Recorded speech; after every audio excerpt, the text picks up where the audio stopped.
నమస్తే, welcome to Andhraprabha. నేను విజయ. ఆసియాలో అత్యంత అధ్వాన్న ట్రాఫిక్ కలిగిన నగరాలలో భారత్కు చెందిన 2 నగరాలు చేరాయి. వీటిలో బెంగళూరు తొలి స్థానాన్ని ఆక్రమించగా పూణే రెండో స్థానంలో నిలిచింది. బెంగళూరులో 10 కిలోమీటర్ల దూరం ప్రయాణించేందుకు ఏకంగా 28 నిమిషాల 10 సెకండ్లు పడుతున్నట్టు టామ్ ట్రాఫిక్ ఇండెక్స్ 2023 తెలిపింది. ఫలితంగా నగరవాసులు ఏడాదికి 132 అదనపు గంటల ట్రాఫిక్ లోనే గడుపుతున్నట్టు పేర్కొంది. పట్టణంలో మౌలిక సదుపాయాలు విస్తరిస్తుండడం, జనాభా పెరుగుతుండడంతో బెంగళూరులో ట్రాఫిక్ రద్దీ విపరీతంగా పెరుగుతుంది.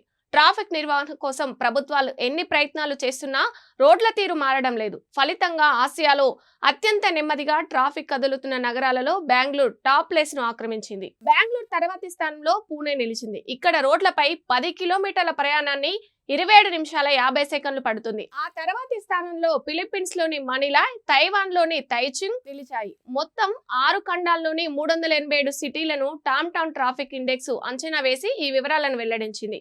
కాగా ప్రపంచవ్యాప్తంగా చూసుకుంటే గతేడాది ఈ జాబితాలో లండన్ మొదటి స్థానంలో నిలిచింది. అక్కడ 10 కిలోమీటర్ల దూరం చేరుకోవడానికి సగటున 37 నిమిషాల 20 సెకండ్లు పట్టింది.